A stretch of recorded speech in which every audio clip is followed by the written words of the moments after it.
Hi lovelies! So the arrival of summer signals that s'more season is here. But if you are without a campfire this weekend, don't fret. Today I've teamed up with Hersheys to share 3 easy ways to get your s'more on from the comfort of your own kitchen.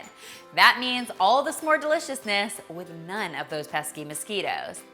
Thanks so much to Hersheys for sponsoring this tasty video. And of course, s'mores are best enjoyed with the people you love, so all of today's recipes were created with sharing in mind. The s'more the merrier, I say.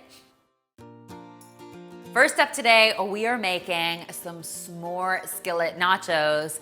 These are an absolutely effortless way to serve up some s'more goodness to a crowd. They're so easy to make, they only require 3 ingredients. Now for this recipe, I'm going to be baking these nachos in the oven, so it's important to use an oven-safe skillet. I've got my handy, well-seasoned cast iron skillet that I'm going to be starting with. And essentially what we're going to be doing is piling in all of our amazing s'more deliciousness. Of course, as with any great s'more, these start with some graham crackers. I'm just going to be breaking my graham crackers into sort of rough bits like this, and I'm going to layer them on to the bottom of my skillet. Once you've got your first layer of graham crackers down, you can go in and pile in some mini marshmallows like so. Then, of course, it wouldn't be s'more anything without some delicious Hershey's milk chocolate. So we are going to load some of that in here. Now, I've just taken a few Hershey's milk chocolate bars and cut them into pieces. So that's our first layer. We're gonna go ahead and do a second layer. You could do a third layer if you were feeling really ambitious, totally up to you. Now, it is really important when you are making any kind of nacho to layer in your ingredients carefully. That way you get maximum flavor in every single bite. Come on guys, it does not get much easier than this. We're just gonna pop this into the oven at 350 degrees Fahrenheit until it is nice and golden on top and melted. And then the real secret to getting this nice golden topping is to turn the broiler on in your oven. Now, it is critically important that you keep a close eye on your marshmallows while you're doing this, because under the broiler, they will brown very, very quickly. So it only takes about a minute or 2 max to get this nice golden color. Now, while those are cooking away, we are going to work on our final piece of the puzzle for these yummy nachos. We're just going to melt up some Hershey's milk chocolate chips. I'm using the double boiler method. Basically, I've got a little pot on the stove with about 1 inch of water simmering away, and I've got a heat-proof glass bowl on top to melt my chocolate chips.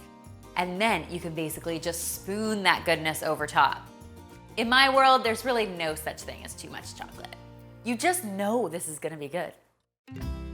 Next up, we've got some s'more bars that are absolutely incredible because they basically pack all of the yumminess of a classic s'more into a portable snack that the kids in your life, and maybe the adults too, will absolutely love.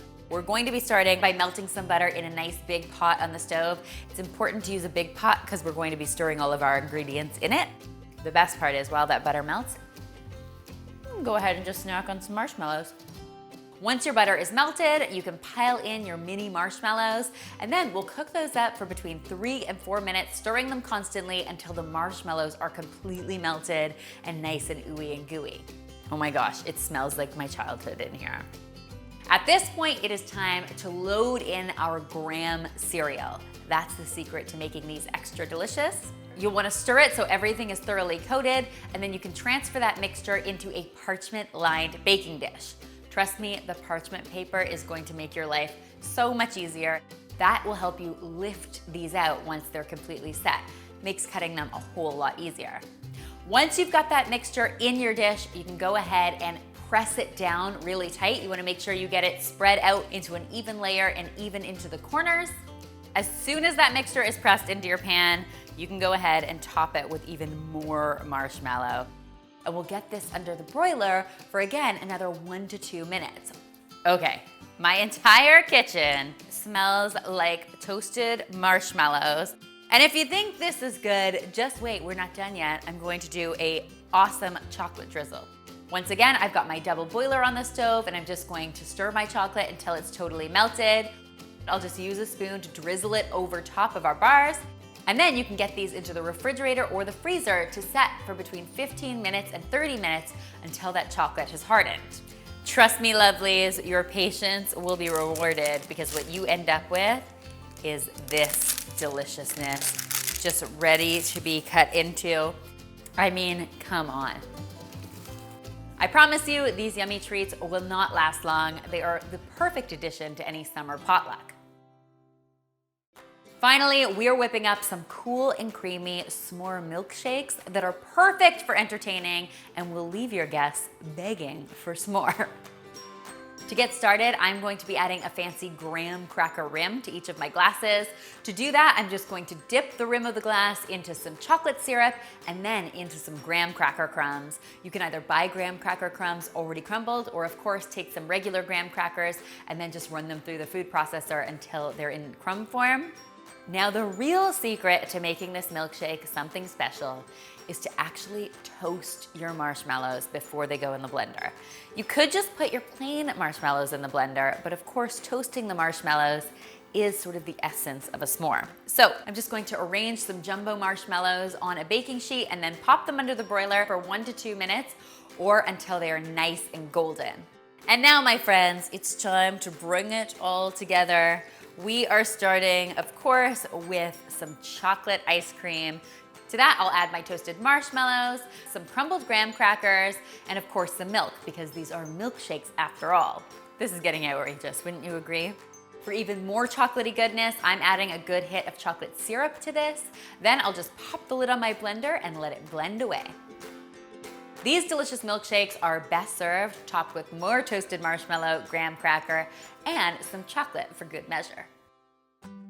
And lovelies, like I said, s'mores are always best enjoyed with company. So in order to enjoy this smorgasbord of s'more deliciousness, let me introduce you to my husband, Greg. Hi, Greg. Hi. Thanks for joining us today in the kitchen. No problem. You twisted my rubber arm. Are you ready for some s'more skillet nachos? Yeah. For serious stuff. That's good. Now, do you love me some more because I invited you to taste this today? Some more much, yeah. Oh. Ah. That's s'more. You're so punny. Thank you for being my taste tester. No problem. Thank you for having me. Lovelies, I hope you'll give all 3 of these tasty recipes a try. If you do, be sure to tweet me, Instagram me, or Facebook me a photo, because you know I love seeing your kitchen creations. Thank you so much to Hersheys for sponsoring this video. All the yummy recipes are linked in the description box below, so I hope you get your s'more on this summer. And finally, if you haven't already, be sure to subscribe, because there's lots more deliciousness where this came from.